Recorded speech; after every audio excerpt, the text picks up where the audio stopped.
Good morning. Page 494. Every story must have an end. It must be broken off somewhere.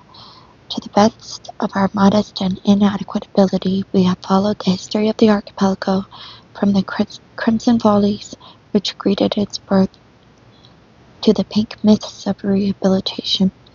In the glorious period of leniency and disarray, on the eve of Khrushchev's measures to make the camps harsher again, on the eve of a new criminal code, let us consider how our story ended.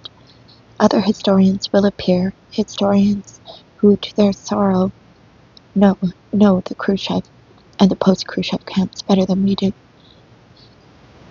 Two have in fact appeared already, as Karvansky and Anatoly Marchenko, and they will float to the surface in great numbers, because soon, very soon, the era of publicity will arrive in Russia. Marchenko's book, for instance, fills with pain and horror even the heart of an old camp hand, injured to suffering as it is, or inured to suffering as it is. In its description of prison conditions today, it gives us a jail of a still newer type than the one of which my own witnesses speak. We learn that the second horn of imprisonment, see Part 1, Chapter 12, the horns jutting out of the body, out of the head, juts more boldly, sticks in the prisoner's neck more sharply than ever. By comparing the building of the Vladimir Central Prison, the Tsarist and the Soviet buildings, Marchenko shows concretely where the analogy of the Tsarist period of Russian history breaks down. The Tsarist building is dry and warm, the Soviet building damp and cold. Your ears may get frostbitten in your cell. Padded jackets are never taken off. The windows of the Tsarist building are blocked with 4 layers of Soviet bricks. And don't forget the muzzles. The NKVD men are a power in the land, and they will never give way of their own free will. If they stood their ground in 1956, they can certainly hold out a bit longer. It isn't just the corrective labor organs. It isn't just the Ministry of the Protection of Public Order. We have seen already how eagerly newspapers and deputies to the Supreme Soviet support them, because they are the backbone of so many things. They have strength, but that is not all. They have arguments. To debate with them is not so easy. I've tried it, not that I ever meant to, but those letters drove me to it. Letters from today's natives, which took me completely by surprise. The natives looked at me in hope and begged me to tell their story, to defend them, to make them human again. But tell whom? Supposing that anyone will listen to me. If we had a free press, I would publish all this. There is all out in the open. Now let's discuss it. As things are at present, January 1964, I wander about the corridors of institutions, a secret and timid suppliant, bow my head to the hatches through which passes are issued, feel upon myself the disapproving and suspicious stare of the soldiers on duty. How hard a writer and commentator on public affairs must work before busy government officials will do him the honor, will condescend to lend him an ear for half an hour. But even this is not the greatest difficulty. My greatest difficulty is just what it was all that time ago at the foreman's meeting in Ecbatsus.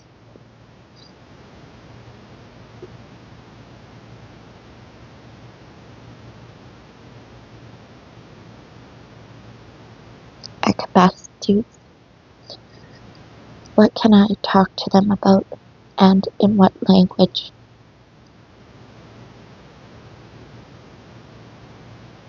To speak any of my real thoughts, as set out in this book, would be both dangerous and completely hopeless.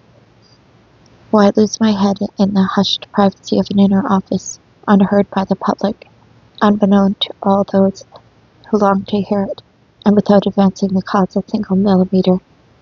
How then can I speak? As I cross their mirror-like marble thresholds, go up their softly carpeted stairways, I must voluntarily trammel myself with silken threads drawn through my tongue, my ears, my eyelids, and then stitched to my shoulders, the skin of my back and my belly. I must at the very least voluntarily accept two things: all praise to the party for our whole past, present,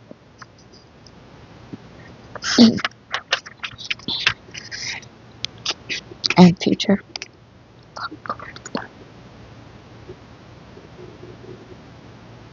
Which means that our general penal policy cannot be wrong.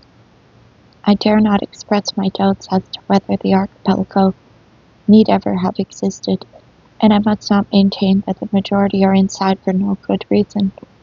The high-ranking personages with whom I shall be talking are dedicated to their work and concerned for the prisoners.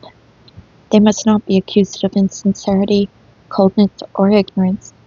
If a man puts his whole heart into a job, how can he possibly not know all about it? Much more dubious are my motives in interfering. What am I up to?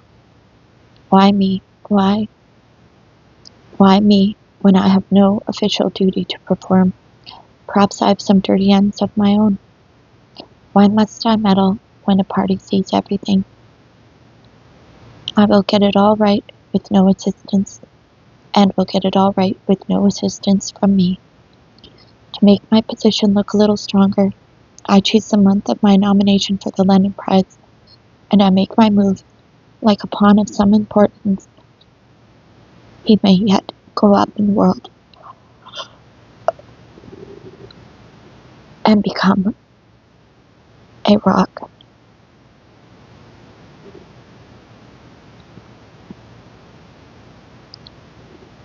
My phone is overheating. Supreme Soviet of the USSR Legislative Proposals Commission. These are the longest titles, the longest bureaucratic titles. It's so funny to think even today they're always so long, long and ridiculous, and it's always a tongue twister for me to say them.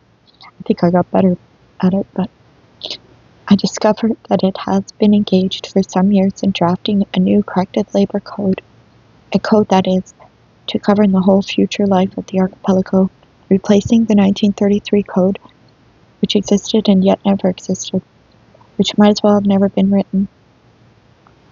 And now they have arranged to see me so that I, an alumnus of the archipelago, can acquaint myself with their wisdom and put before them my own trumpery notions.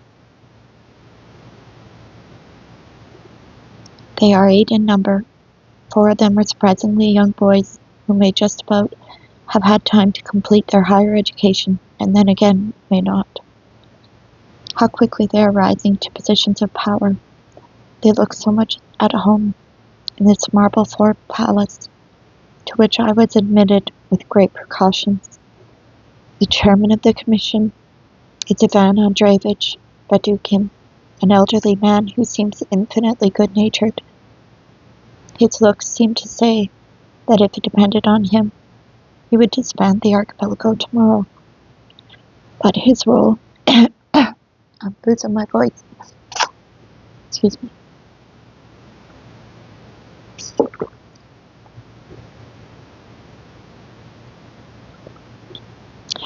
But his role is this: to take a back seat and say nothing throughout our conversation. The real beasts of prey are two little old men, just like those old men in Gribojadov, who remembered Ochakov, taken and Tartary subdued, set fast. Impostors adopted long ago. I will take my oath that they have not even opened a newspaper since March 1953. So sure is it that nothing capable of influencing their views can ever happen. One of them wears a blue coat, and I imagine that it is some sort of uniform worn at Catherine's court. I can even distinguish the mark left when he unpinned Catherine's silver star, which must have covered his chest. Both old men totally disapprove of me and my visit from the moment I crossed the threshold, but they are determined to make a show of tolerance. It's never harder to speak than when you have too much to say. Besides, I have all these threads stitched on me, and I feel them with every movement I make. Still, I have my main harangue already, and I anticipate no painful tugs at the strings. I speak as follows. Where does the idea come from? I pretend to assume that it is not theirs, that the prison camps are in danger of becoming health resorts, and then unless a camp is garrisoned by cold and hunger, blessed ease will enthrone itself there.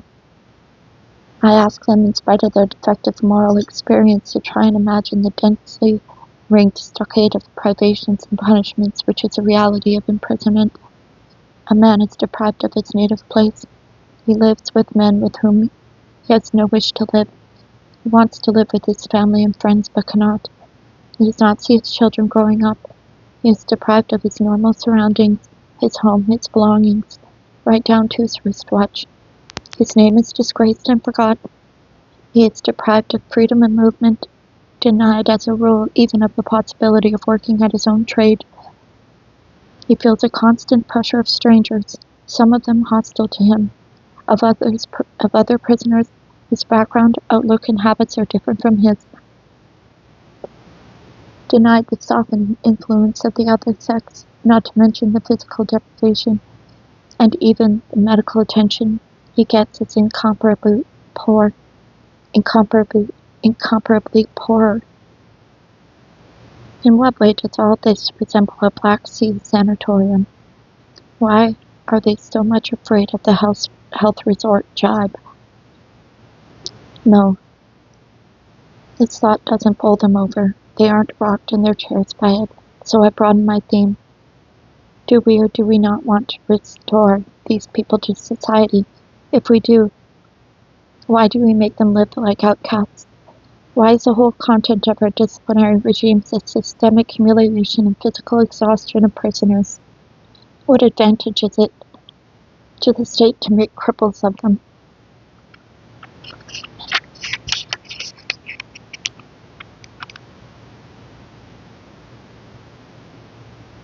So I've unburdened myself, and they start showing me where I am wrong.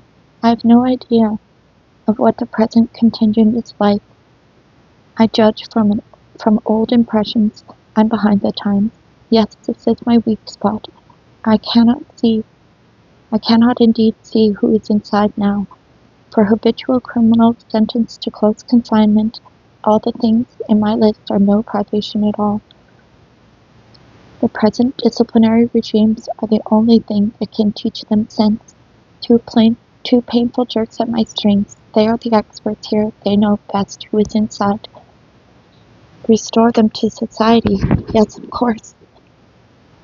Of course, the old men say in wooden voices. And what I hear is, no, of course, let them all die. It'll make our lives easier and yours too. The disciplinary regime. One of the veterans of Chaco, a public prosecutor, the one in blue with the star on his chest and sparse ringlets of gray hair, who even looks a little like Suvorov. We have already begun to see return from the introduction of strict regime. Instead of 2,000 murders a year, here it can be said, there are only a few dozen, an important figure. I make a discreet note of it. This appears to be the most useful result of my visit. Who is inside? Of course, to argue about prison regime, you have to know who is inside. Dozens of psychologists and lawyers would have to go and talk to the prisoners without obstruction. Then we should be in a position to argue. This is just the one thing my camp correspondents never put in their letters, why they and their comrades are inside. The general part of our discussion is at an end, and we turn to particulars. The Commission, of course, has no doubts and has already made up its mind about everything. It can be of no use to them. They were merely curious to know what I look like. Parcels, only 5 kilograms at a time, and at the same intervals as at present. I suggest that they should at least double the number allowed and make the parcels 8 kilograms each. They're hungry in there. Starvation is no way to reform criminals. What do you mean hungry? The Commission's indignation was unanimous. We've been there ourselves and seen leftover bread carried out of the camp by the truckload. For the warders' pigs, you mean? What can I do? Shout, you're lying. That just can't be true. But I feel a painful tug at my tongue, attached by a thread running over my shoulders to a place behind my back. I must not violate our working assumptions. They are well informed, they are sincere, they care. Shall I show them the letters from my set?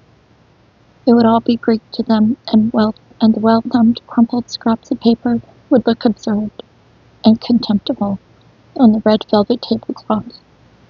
But it costs the state nothing to allow more parcels. But who will benefit from them? They retort. Mainly rich families. They use the word rich. Realistic discussion of policy cannot do without it. Those who have a lot of stolen goods hidden outside, so that by increasing the number of parcels, we should put working families at a disadvantage. Now the threads are cutting and tearing. This is an unchallengeable assumption. The interests of the toiling strata are above everything else. They are, of course, only sitting here for the good of the toiling strata. I find myself lost for an answer. I don't know what retort I could make. I could say, I'm not convinced, and a fat lot they would care. What do I think I am, their boss or something? I keep pushing. What about the shops? Where does the socialist principle of remuneration come in? If a man's earned something, give it to him. They hit back.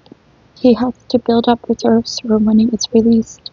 Otherwise, when he gets out, he becomes a charge on the state. The interests of the state come first. That's stitched on my back.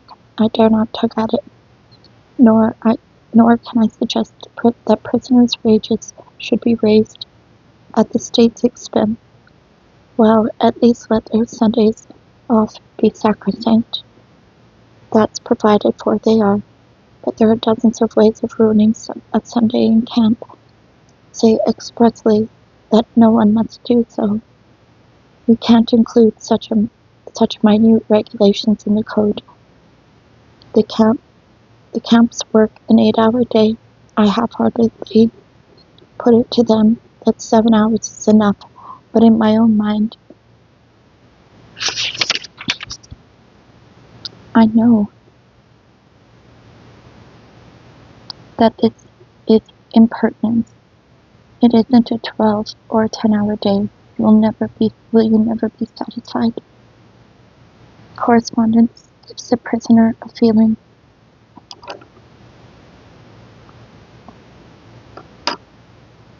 of participation in the life of our socialist society. Such were the arguments I had taught myself to use. Why restrict it? But they cannot reconsider. The allowance is fixed, and not so harshly as in our day. They show me also the schedule of visits, including private 3-day visits, and we, of course, had none at all for years, so this seems tolerable.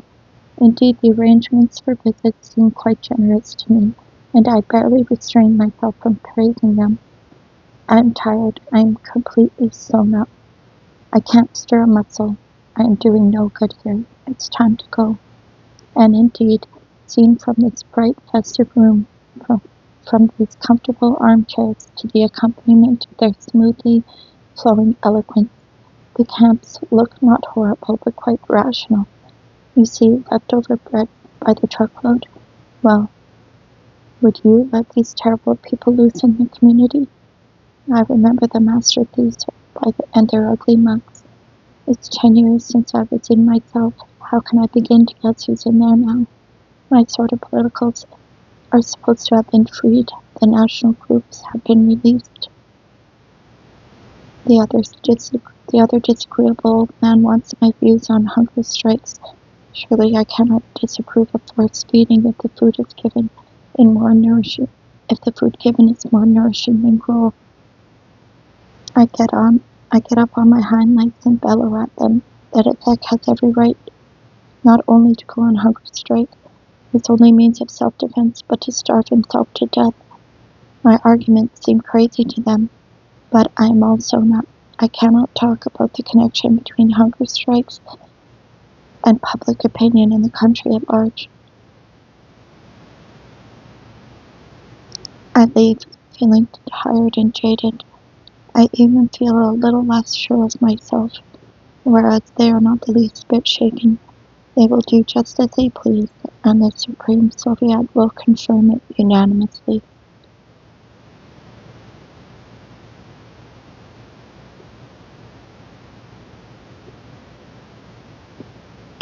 Thank you for listening.